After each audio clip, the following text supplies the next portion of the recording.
following an unprecedented surprise attack by Hamas on Israel that has left hundreds dead. America's closest ally in the Middle East has declared war, putting the U.S. in a tough position as it tries to meet the needs of both Israel and Ukraine simultaneously. It's very difficult for the United States right now. They're in a very tough position, clearly.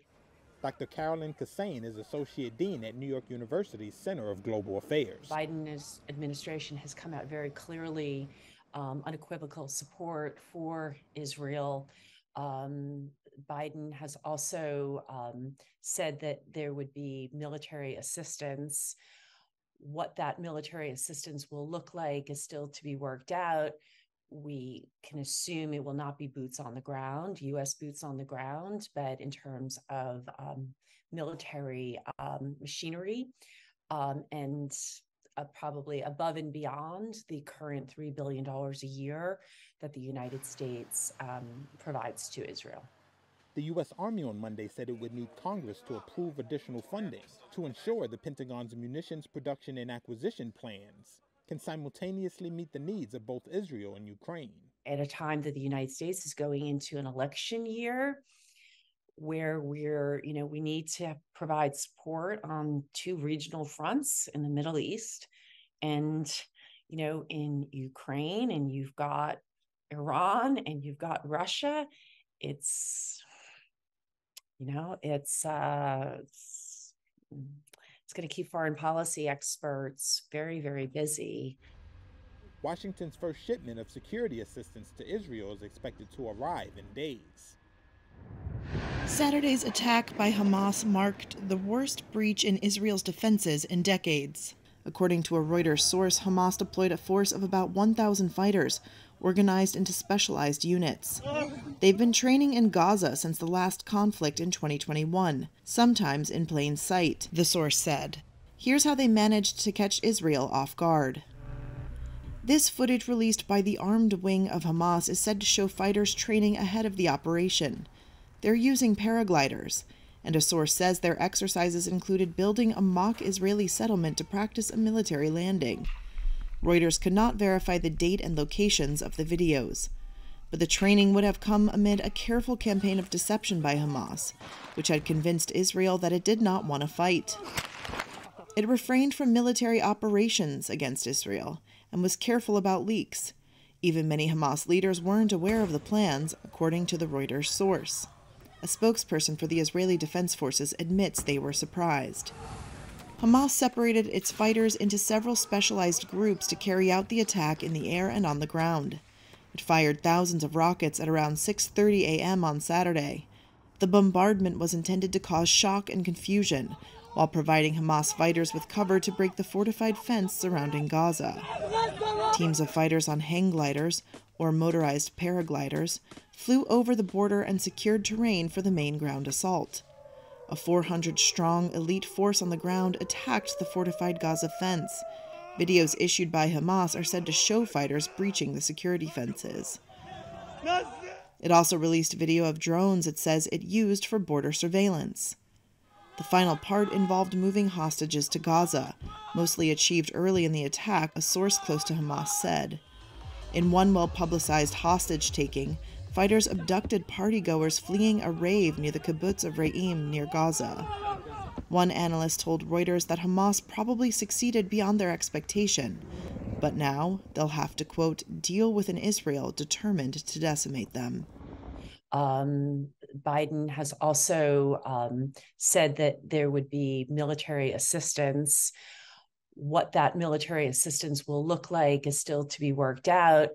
We can assume it will not be boots on the ground, U.S. boots on the ground, but in terms of military machinery and probably above and beyond the current $3 billion a year that the United States provides to Israel.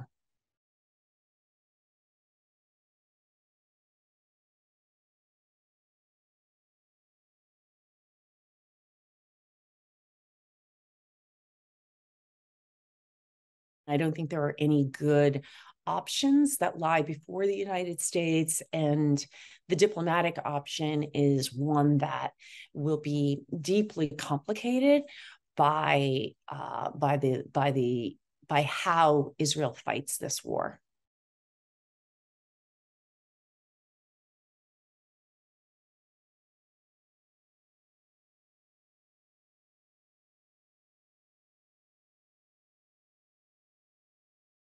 Israel's support is from kind of expected sources.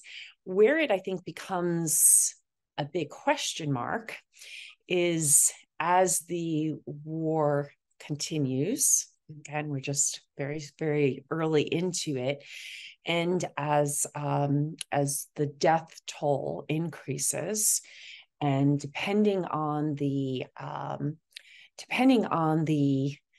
means with which, and to date, what we've seen is, it's pretty, Israel will be indiscriminate in its violence as it relates to Gaza, and which, again, up to a point, there will be kind of support.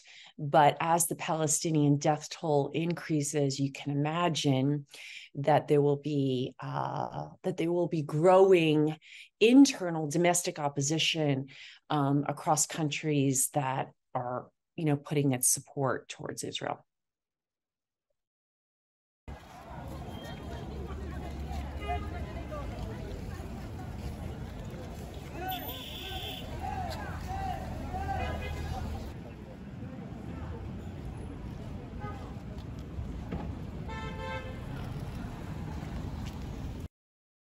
Humanitarian disaster and the potential for also refugees as to where do they go is going to be a significant challenge for how the United States navigates this.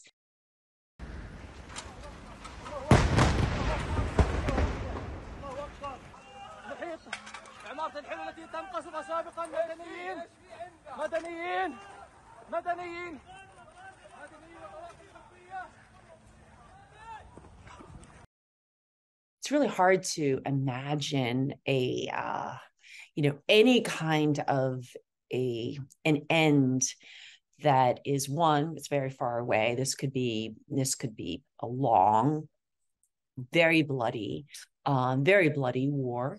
And, the human toll will be, I think, extraordinary.